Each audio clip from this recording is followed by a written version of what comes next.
Of the more than 1 dozen members of the Gaylords street gang sit in chairs with their hands cuffed behind their backs after they were arrested early this morning. Busts like this took place in Wisconsin and several Chicago suburbs.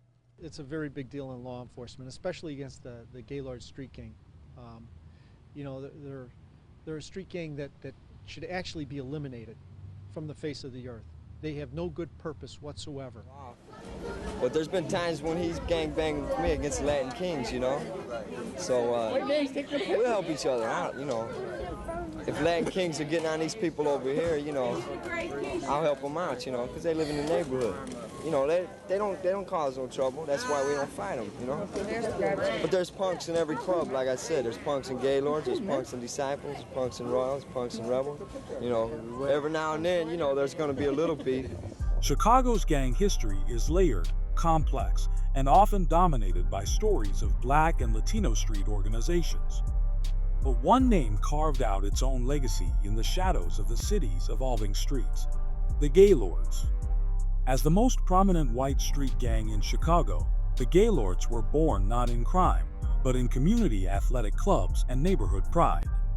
From their roots in West Town and Little Village, they evolved into a structured organization with deep territorial loyalty, greaser culture, and a fiercely guarded brotherhood. The Gaylords' presence was more than just about turf, it was about identity. They defended working-class white neighborhoods through decades of demographic change, clashing with rival gangs and resisting the tide of migration and gentrification. Over time, they built alliances, battled in parks and alleys, and created a legacy both feared and respected.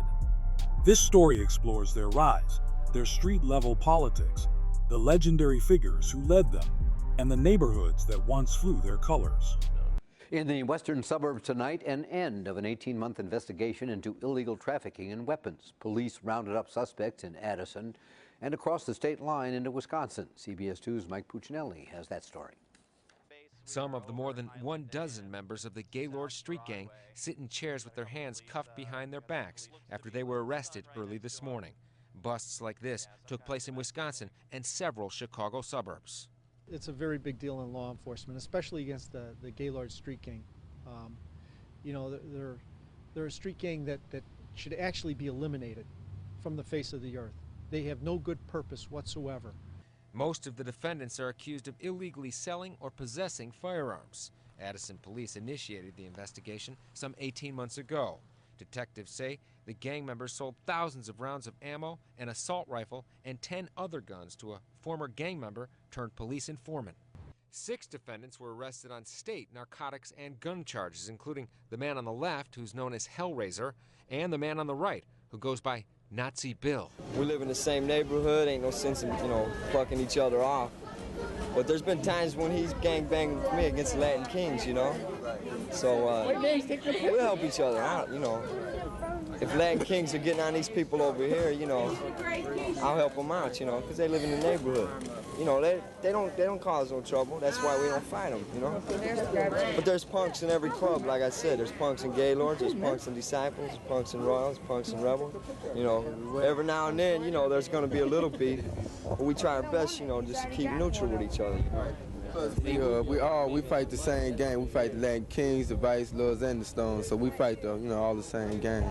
So plus our colors are the same, you know. So what would we have to say? What are the colors? Huh? What are your colors? Black and blue. Done, you know. We get jumped over here one day, next day we come running up there. They get 35 guys on us over here. We come back next day and we get all of us united and come back against them. Oh shit. That's maniac. Then we got to go back there and get them, and it ain't no good, you know. It's just we're like all together now. Instead of staying there, everybody has to stay in their own neighborhood. That's no more, you know. Everybody can go. Like I even feel better. I can walk down the street without having to turn around waiting for a bullet. You know? The Gaylords' origins trace back to the 1930s, not as a street gang, but as a legitimate community club. In Chicago's southern West Town neighborhood, the Postal Athletic Club was formed as a social athletic club, a popular type of youth organization at the time. The group focused on sports like basketball and softball, acting as a positive outlet for neighborhood boys. Over time, the club's influence expanded with the creation of the Junior Postals in the late 1940s to serve even younger teens. These early clubs were not gangs. They were respected, community-centered groups whose storefront headquarters housed trophy collections rather than weapons. However, the seeds of gang culture were being sown through loyalty, neighborhood pride, and structured brotherhoods. By the early 1950s, the Junior Postals grew roadier, developing the attitude and behaviors that would become hallmarks of greaser and gang life. Simultaneously, another story was unfolding in the Little Village neighborhood, where older youths formed a rival group, the original Gaylords, as a direct response to the rowdy motorcycle-riding outlaws MC who had moved into the area. These Gaylords were not teenagers. They were in their 20s and quickly became known for their bikes, street presence, and aggressive attitude. By 1953, the rebellious preteens of West Town, including future founding members like Anthony, Johnny Boy, and Arena, and Bobby Shipball, were expelled from the Postal Athletic Club for unruly behavior. This unofficial band of outcasts formed the foundation of what would soon become the Gaylords gang in West Town. Meanwhile, in Little Village, the Gaylords clashed with the outlaws in increasingly violent encounters. Their turf stretched from 21st to 26th Streets, and they proudly rode Cushman and Whizzer motorbikes, embodying the 1950s greaser archetype. By 1958, the West Town Gaylords had officially adopted the name, and their first clubhouse opened at Willard Court and Huron. They would later relocate to Ohio and Noble, forming what became the mother chapter of the almighty Gaylords Nation, AGLN. The gang's membership grew rapidly, and by the end of the decade, they had become a dominant force on the North Side. The 1960s brought seismic changes to Chicago's neighborhoods. As Black and Hispanic populations moved into traditionally white areas, racial tensions exploded, and the Gaylords positioned themselves as defenders of white, working-class turf. In West Town, the gang's expansion was met with increasing resistance from Black and Puerto Rican gangs like the Vice Lords, Egyptian Cobras, and the newly formed Latin Kings. By now, the Gaylords had fully embraced greaser culture, light green jackets with skull and whiskey emblems, motorbike clubs, and a deeply rooted pride in Irish, Italian, Polish, and German heritage. Their new symbol, a Celtic cross with a sunburst, became synonymous with Gaylord identity. They operated in sections, each with its own leadership. From Eckhart Park to Wells High School, their influence grew. Their hierarchy included senior and junior Gaylords.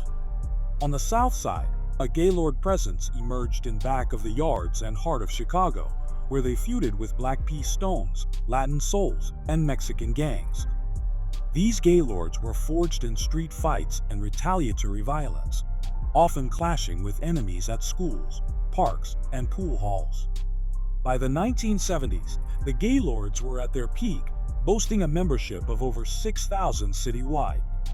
They had become Chicago's largest white street gang and the second largest gang overall, behind only the Latin Kings.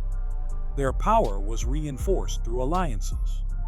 They formed the G Gaylords, C Notes, Gents, and later the UFO United Five Organization Alliance, which included Gaylords, C Notes, Playboys, Ventures, and Pulaski Park. These alliances enabled the Gaylords to organize massive street shows of force, 100 or more gang members traveling in convoys to attack rivals. Gaylord sections exploded across the city. Belmont Cragen, Hermosa, Logan Square, Albany Park, Austin, Uptown, and more. Key parks like Kilburn, Sayre, and more became strongholds. The Gaylords were often seen as guardians of white communities in the face of urban decline and demographic shifts. They refused to align with either of the two dominant prison-based alliances, the People Nation or the Folks Nation, until the early 1980s, preferring to remain fiercely independent. However, increasing prison violence and growing Hispanic gang power began to challenge this stance. The 1980s marked the beginning of a slow, painful decline for the Gaylords. the once proud organization was ravaged by internal issues, drug addiction, incarceration, retirement, and shifting neighborhood demographics. Many younger members defected to growing organizations like the Disciples, Vice Lords, and Latin Kings, who promised power and profit through the drug trade. The People Nation Alliance eventually absorbed the Gaylords, though not all sections complied. The Lincoln Square Gaylords, for instance, openly refused to recognize the alliance and maintained war with the Latin Kings. Turf conflicts escalated, notably between Gaylords and former allies like the Simon City Royals and Insane Popes. In the early 1990s, mass closures of entire Gaylord sections occurred. Logan Square, once a Gaylord stronghold, became predominantly Hispanic, and all sections there were shut down by 1990. Similar stories unfolded in Hermosa, Back of the Yards, and Belmont Cragen. The gang's once feared presence was now fragmented and increasingly irrelevant in the evolving gang landscape of Chicago, where drugs, street-level economics, and large-scale alliances dictated power. By the early 2000s, the Gaylords had lost most of their visible turf. However, remnants of the gang remained in neighborhoods like Jefferson Park, Albany Park, and small parts of the Northwest Side. Former members largely aged out of active gang life, taking on jobs, raising families, and shifting into legitimate roles in their communities. The Gaylords' legacy is one of contradiction. They were guardians and aggressors, protectors and predators. In some neighborhoods, they were seen as heroes who kept the peace and stood against outside threats. In others, they were remembered as violent enforcers of segregationist ideals. Yet, even in retirement, many ex-Gaylords maintain a sense of identity and brotherhood. They reflect on their past not with nostalgia for violence, but with a recognition of how their environment shaped them. The stories of their rise and fall serve as a mirror to the urban shifts that defined Chicago throughout the 20th century.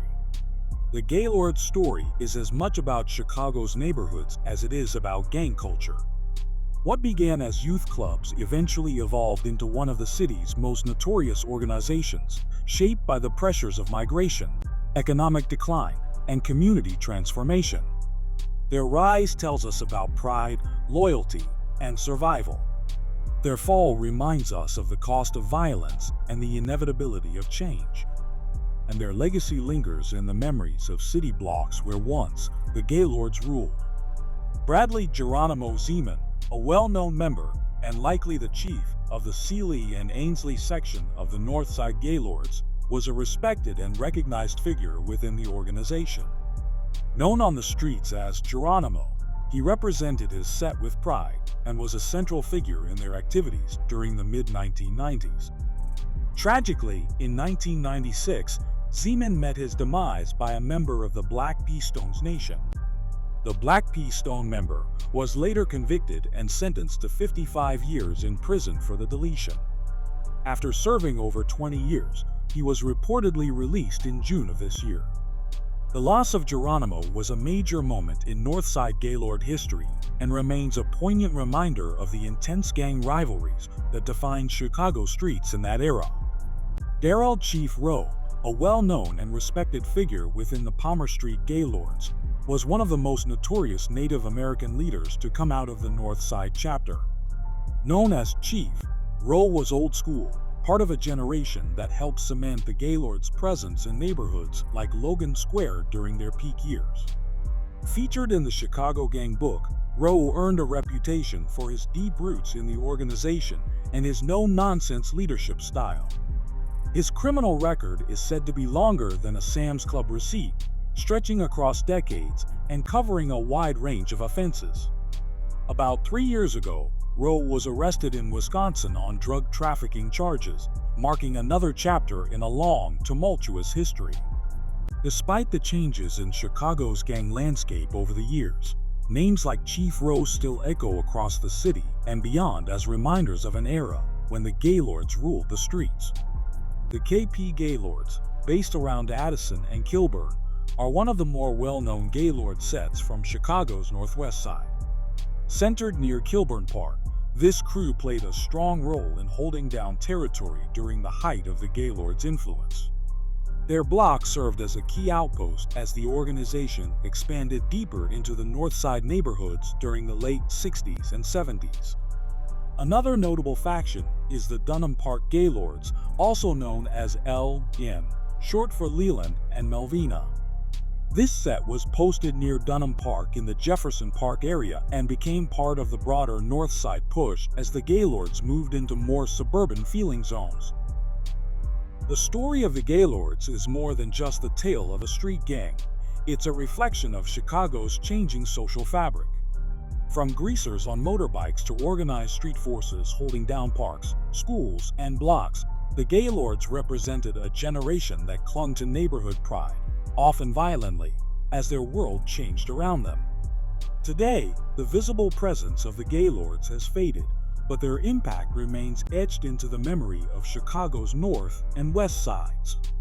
The stories of figures like Bradley Geronimo, Zeman and Darrell Chief Rowe, and the history of sets like KP and Dunham Park live on in whispers and old photos, graffiti tags, and oral history.